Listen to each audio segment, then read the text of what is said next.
What's up, SEO legends? Welcome back to another video. I know how exciting it is to create a brand new Shopify store, but it is not easy to get organic traffic to your online store, especially if you're in a competitive niche. So let's talk about all the different things we can do to optimize our website and get that free, consistent, organic traffic to our website. This is going to be a beginner's guide, so if you're looking for a more advanced video, please leave that comment in the comment section, guys. Also, guys, I just wanted to thank Ahrefs for sponsoring this video. If you guys don't know, I've been using Ahrefs for years and it's a dream come true to be partnering up and to be working with them. So thanks to you guys for watching and for making this possible. All right, let's talk about Shopify SEO. So when we're building a website on Shopify, we do need to make sure that we understand that we're building an online store. We're building an e-commerce. And that means that we need to also understand how SEO and how traffic works for e-commerce websites. If you guys remember my e-commerce breakdown videos, which you guys can actually check out right here, traffic doesn't really come in equally through all the different sections of an e-commerce website. We can actually check out the Ikea website,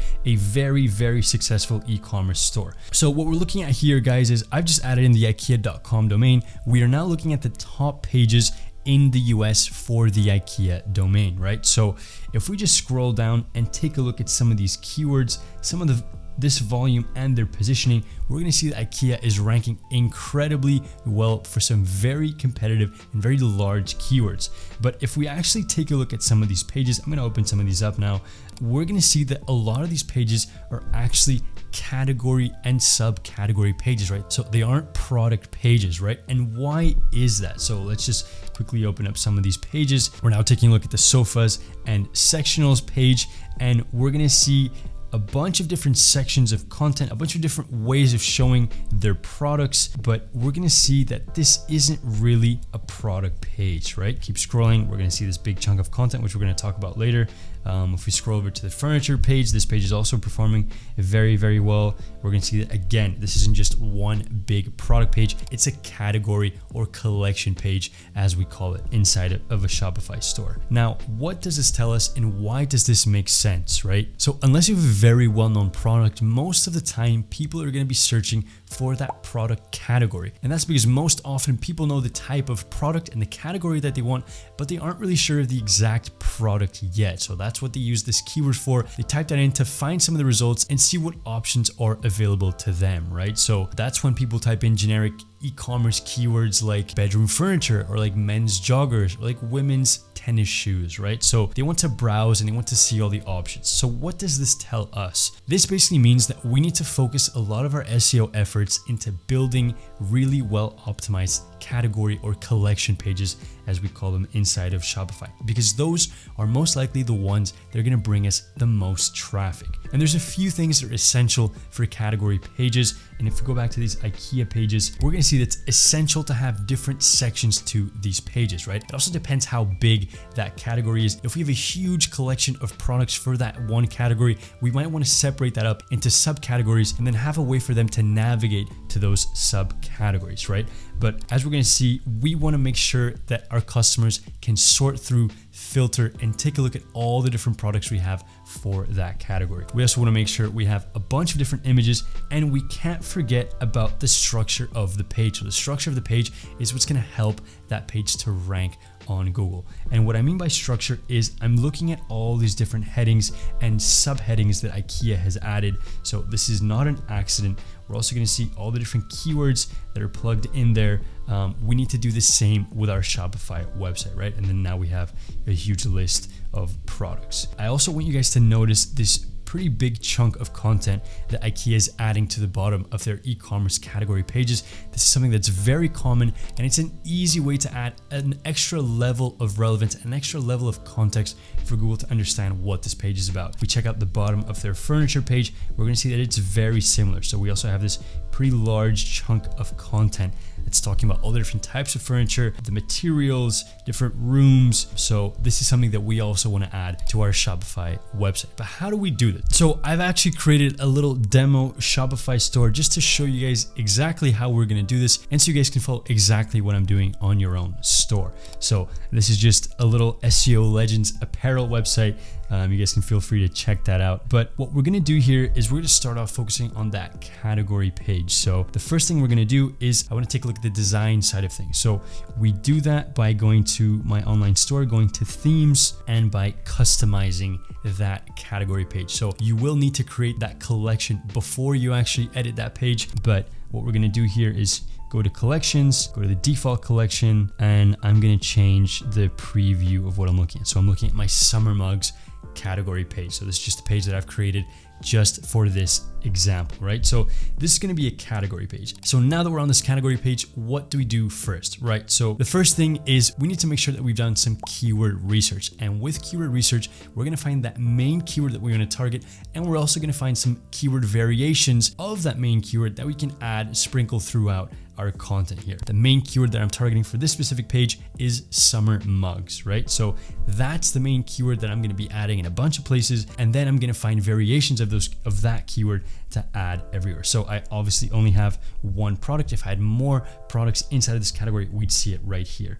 But what we want to do here is we want to have different levels and different layers of content that talk about all the different things that our product category offers, right? So if I had, again, a huge collection of products, then I would want to have a little navigation that would guide people to all those subcategories. But since I don't, what I want to do is just fill this out with all these different little sections of content that add that extra level of relevance. And there's a few sections that I've just blurred out here, but we can actually do a lot with Shopify category pages. There's a bunch of different content sections that we can add. So this will be theme specific. So just make sure that your theme allows you to add all these different sections, but we can customize this quite well. So I've only added a few sections here, but we can more or less imagine all the different content sections that we can add, all the different images and videos, if we have them, that we can add to this category page to fill it out with really, really high quality content. And then we can't forget about that chunk of text that we need to add at the bottom.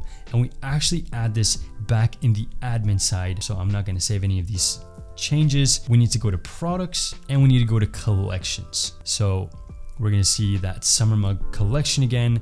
And we're now gonna see that chunk of content that goes at the bottom. This is where we can add in all those different levels of subheadings. We can add in a bunch of different content, long form content if we'd like, talk about all the different benefits to our products, why we're different than our competitors, add in that SEO content that's gonna help that page perform online, right? And we also obviously can't forget about that main title. That's gonna be that main keyword that we're targeting, which I've picked as summer mugs. And then guys, just the last thing here is we wanna edit this Google preview, right? So what Shopify is showing us here is this is exactly what this page is gonna look like on Google once it's published and once it's indexed, right? So we wanna make sure that we've optimized this properly. We've added in our main keyword, we've added in some interesting copy, and we do also want to make sure that we've added in that main keyword to the URL. Now that we've added in all that content to our category pages, we now want to take a look at our product pages. And as we said before, guys, unless your products are very well known, we're most likely not going to get a lot of organic traffic to these pages. Now that doesn't mean that we can ignore them. We do need to make sure that we've added in the basic stuff to these pages. Now, what are the basic things? So we obviously want to make sure that we have a title that's enticing for users, that talks about that product a little bit, and maybe even has that main keyword present or some type of variation. So SEO Legends, I can say summer glossy mug as an example, right?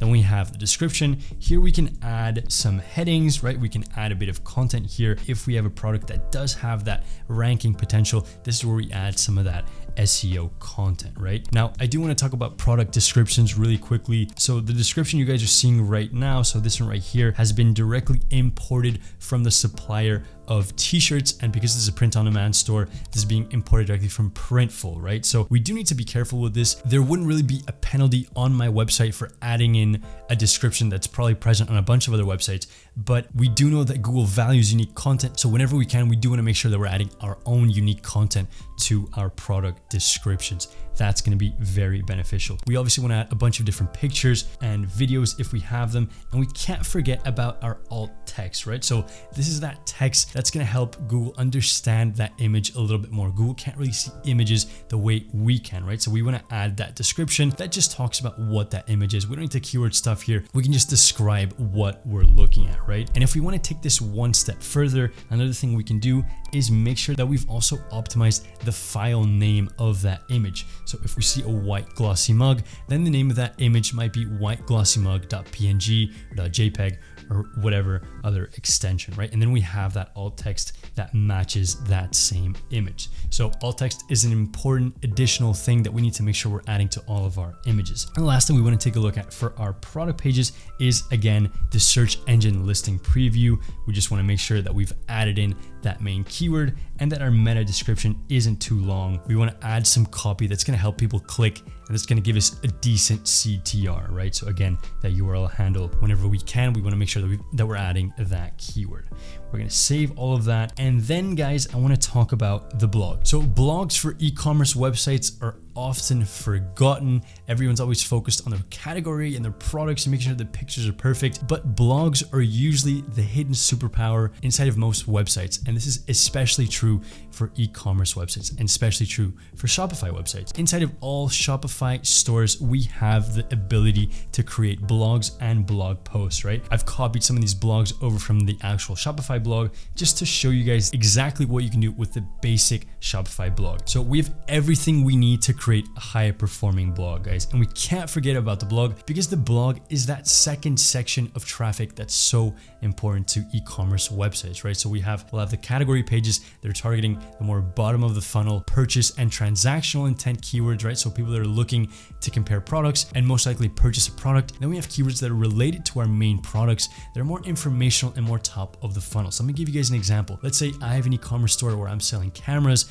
There's gonna be a lot of keywords that are talking about different comparisons of cameras. What's the best lens? What are the best ways to edit images for this specific camera? So a lot of these top of funnel keywords, they're gonna have a lot of traffic that can still bring users to your website, and we can always reroute users back to our products if it makes sense inside of the content. So we can't forget about the blog. And the main thing about the blog is we just want to be posting consistently. We want to be posting high quality content. I recently published a video where I talked about my complete guide on how to create high performing content. So you guys can check that out right here. And once we have all of that done, I just quickly want to talk about a few settings that are often ignored inside of Shopify websites. So if we go to the online store and we go into preferences, there's this section where we're basically taking a look at the title and then meta description for the homepage. So we cannot forget this.